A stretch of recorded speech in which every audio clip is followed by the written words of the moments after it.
जा रहा हूं, क्योंकि छात्रों को हमें सिलेबस को आगे बढ़ाना है। अब मैं इसका हर एक चीज, जैसे हो गया समरी हो गया, इसके क्वेश्चन आंसर्स हो गए, सब्जेक्टिव क्वेश्चन हो गए, ऑब्जेक्टिव क्वेश्चन हो गए, इसके लाइंस होते हैं, किसके कौन से प्रकार के क्वेश्चन एग्जाम में पूछे जाते हैं, इसके बारे में हम जानकारी देंगे। आज हम लोग लेसन सेकंड को पढ़ेंगे। आते हैं English 100 marks inter second year. अब इंग्लिश 100 मार्क्स का जो सेकंड लेसन है वो हमारा लेसन है Bharat is my home. Bharat is my home, इसका अर्थ होता है भारत मेरा घर। Bharat is my home by, जो इसके लेखक हैं by doctor Zakir Hussain, by doctor Zakir Hussain. अब देखिए पाठ को स्टार्ट करने से पहले हमारे बुक में भी, बुक का थोड़ा सा अध्ययन करिएगा। बुक में कहीं भी दिक्कत हो तो हमसे पूछिएगा। ये बुक पढ़ाना संभव इस पर नहीं दिखता। इसका हम ऑथर के बारे में बताते हैं कि सबसे पहले परिचय स्टार्ट होने से पहले ऑथर के बारे में बताएंगे, फिर उसका समरी सारांश कराएंगे, ठीक समरी में। और इसमें हम पहले ऑथर के बारे में समझेंगे, ऑथर और लेखक ने क्या क्या किया है, बुक को आखिर क्यों लिखा, किस लिए लिखा। तो इसमें कहते हैं ऑथर जो है अबाउट ऑथर, अबाउट ऑथर मतलब ऑथर का परिचय, ऑथर के बारे में। ऑथर के बारे में जो जो जानकारी है सबसे पहले ऑथर कहिए, ऑथर मतलब होता है लेखक, लेखक राइटर कहिए, बहुत सारे इनके नाम है ऑथर, लेखक। अब लेखक के बारे में समझने से पहले डॉक्टर जाकिर हुसैन है, इनके यही है, ये कौन है, यही लेखक ऑथर, जहां जहां ऑथर वहां डॉक्टर जाकिर हुसैन। अब कहते हैं कि इसके साथ सबसे पहले फर्स्ट टर्म इसका कहते हैं कि doctor Zakir he was born on 8 फरवरी 1897 इन हैदराबाद। देखिए ही वाज born मतलब जन्म लिया, ही वाज born on, उनका जन्म 18 फरवरी 1897 में किस प्लेस पर हुआ था, हैदराबाद में। उनका जन्म हुआ था हैदराबाद में। डॉक्टर किसका, डॉक्टर जाकिर हुसैन का कब, 18 फरवरी। अब इसकी याद है हम ये कराते क्यों हैं ऑथर के बारे में, क्योंकि आपके बहुत सारे क्वेश्चन जो भी ऑब्जेक्टिव क्वेश्चन बनते हैं जो अपने एनुअल एग्जाम में, उसमें से कुछ ऐसे क्वेश्चन होते हैं जो इनके ऑथर के नाम से, ऑथर के जन्म से बहुत सारे क्वेश्चन 10 मार्क्स ऊपर के क्वेश्चन इसी से उठाए जाते हैं। तो थोड़ा ऑथर का परिचय, उनके बारे में जानकारी आपको रखनी होगी इसी वजह से।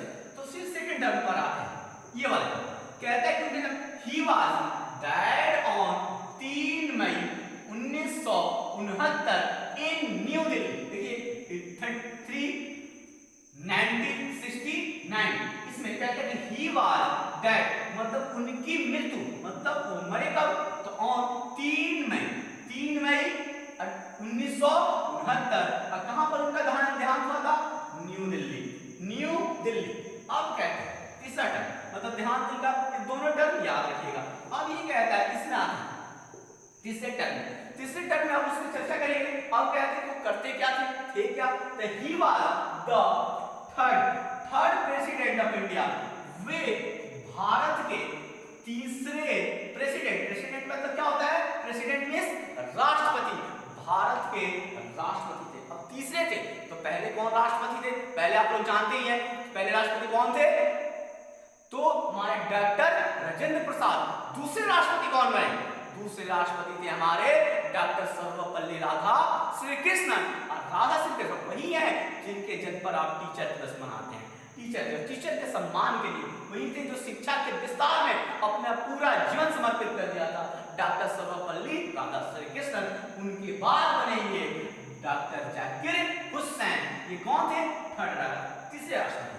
अब कहते हैं फ्रॉम कब से कब तक, कब बने थे, 13 मई 1967। अब राष्ट्रपति बनने के पहले कुछ तो पद पाए होंगे, सबसे भारत के सर्वोच्च नागरिक जो होते हैं वो राष्ट्रपति होते हैं। उनके पहले वो कहां के थे, इसे कहते हैं कि अर्लियर मतलब इसके पहले वो जो थे he had served as the governor of Bihar. इसके पहले वो क्या मांगे थे, इसके पहले वो उन्होंने अपनी सेवा भारत के बिहार के राज्यपाल के रूप में दी थी। सबसे पहले क्या थे, बिहार के राज्यपाल थे, तब जाकर क्या बने, भारत के राष्ट्रपति। चौथा कंसेप्ट देखते हैं, ही वाज अवॉर्डेड, उन्हें भारत का सबसे सर्वोच्च पुरस्कार भारत रत्न से कब 1963 में दिया था, मतलब 1963 में दिया गया भारत रत्न मतलब उन्हें की जीवित अवस्था मतलब वो जब जिंदा थे उन्होंने भारत रत्न ग्रहण किया, मतलब ही वाज अवार्डेड, दिया गया क्या भारत रत्न 1963। तो ये लेखक का परिचय, आपको इसे किसी भी स्तर से याद करना पड़ेगा। ऑब्जेक्टिव क्वेश्चन यही से बनेंगे, ऑब्जेक्टिव क्वेश्चन इसी से पूछे जाते हैं। इसको हम थोड़ा सा मिटाएंगे, अब इस पर ध्यान दीजिए। आते हैं, अब देखा जाए, सबसे पहले हमने बताया था आपको कि पार्ट हमें पढ़ना पड़ेगा, अब बुक से इसका अध्ययन करिएगा। इसका हम समरी कराते हैं, समरी में होता है सारांश, मतलब उसका संक्षेपण। अब इसमें समरी में क्या होता है कि समरी में उन्हीं बातों को लिखा जाता है जो पाठ में बातें इंपॉर्टेंट रहती है, महत्वपूर्ण लगती है। जो महत्वपूर्ण बातें होती है समरी में उन्हीं को लिखा जाता है। तो पहले हम इसका समरी समझेंगे, Bharat is my home, summary means सारांश। अब कहता है कि जैसे भारत इज माय होम, तो सबसे पहले कुछ इसके बारे में देखिए, इस पर ध्यान दीजिए। Bharat is my home is a kind of speech. पहली बात, ये जो प्रोज का हमारा पार्ट है, मतलब इसे हमने कहानी कहा था, तो Bharat is my home is a kind of speech, एक प्रकार का क्या है, भारत इज माय होम, चाहे लिख सकते हैं यहाँ पर this lesson is a kind of speech, चाहे भारत इज माय होम, तो कहता है कि Bharat is my home is a kind of speech, यह एक प्रकार का भाषण है। अगर पूछा जाए आपके ऑब्जेक्टिव क्वेश्चन में कि भारत इज माय होम है क्या चीज, तो एक प्रकार का काइंड ऑफ स्पीच है, एक प्रकार का भाषण है। यह क्या है, भाषण है, इसमें भाषण है, ठीक। अब कहता है कि अब ये क्या है, इसको लिखा किसने है, the oath taken in 1967 bye doctor Zakir Hussain, by doctor Zakir Hussain when he was elected to the president of India।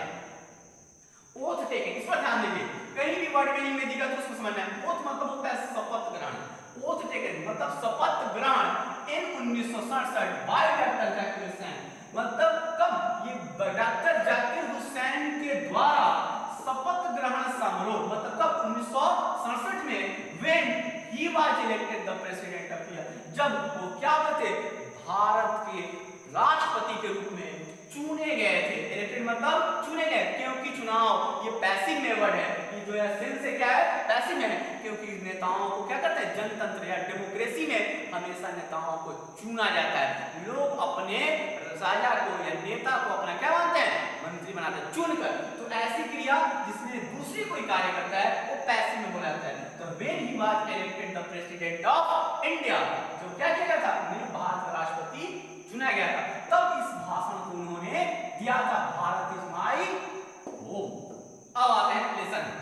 अब इस स्पीच में उन्होंने क्या क्या कहा है, किन किन बातों को कहा है, उस पर ध्यान दीजिएगा।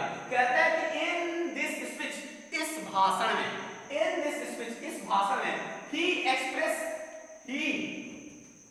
expresses his gratefulness to the people of India, for electing him the head of India। देखिए, इस भाषण में उन्होंने क्या कहा है कि ही, वो कहते हैं, एक्सप्रेस करते हैं, एक्सप्रेस मतलब क्या होता है, वर्णन करना, his ग्रेटफुलनेस मतलब अपनी महानता, जब उनके बारे में ग्रेटफुलता, महानता, किसके, लोगों की महानता का वर्णन करते हैं, कौन, the people of India, Bharat के लोगों को क्या करते हैं, महानता, उनकी विवेक या महानता का वर्णन करते हैं। For electing him the head of India, कि भारत का प्रथम व्यक्ति चुनने, हेड ऑफ इंडिया, भारत के प्रथम, भारत के राष्ट्रपति चुनने में क्या किया है, उनकी क्या, जो लोग उनको चुने हैं उनकी महानता क्या क्या करते हैं, वर्णन करते हैं। अब देखिए, हेड ऑफ इंडिया कहता है मतलब भारत का मुख्य।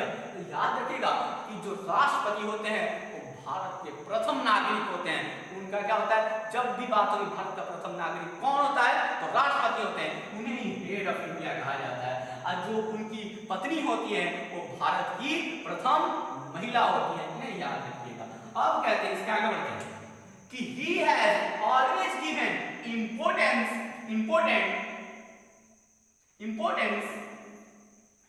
to the growth of nation, culture and character of this, culture and character of the nation। अब क्या कहते हैं, he has always given importance, उन्होंने क्या कहा था कि वह हमेशा importance given थे, importance महत्वपूर्णता देंगे, महत्वपूर्णता सबसे पहले प्राथमिकता देंगे, प्राथमिकता होता है importance, प्राथमिकता, given importance किसके लिए, तो growth मतलब विकास, वृद्धि, growth of nation, culture. Mission culture किसका होता है? राष्ट्र की संस्कृति वो सबसे पहले इसकी प्राथमिकता देंगे कि राष्ट्र की संस्कृति को कभी क्षति मत पहुंचे। एंड कैरेक्टर, चरित्र, कैरेक्टर किसका होता है? चरित्र।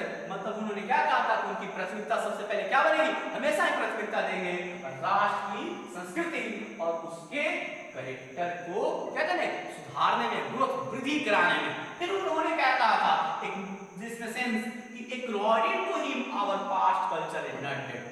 उनके अनुसार उन्होंने कहा था कि our past culture, जो हमारी, हम जो कहते हैं our past, जो हमारी सभ्यता है, कल्चर जो संस्कृति है, our past का सभ्यता का सिविलाइजेशन होता है, our past culture is not dead। our past, हम अपनी संस्कृति को, जो हमारी पूर्व की संस्कृति है, उसे कभी मरने नहीं देंगे।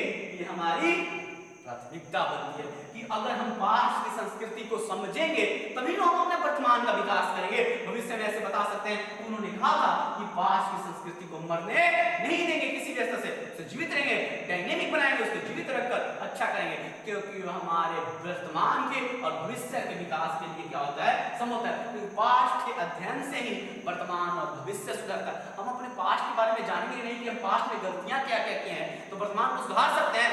पास्ट को देखा जाता है, सीखा जाता है, वर्तमान सुधरेंगे, भविष्य खुद ब खुद सुधर जाएगा। तो ये इतने सारे विकल्प हैं और थोड़ा सा हम इसे मिटाएंगे।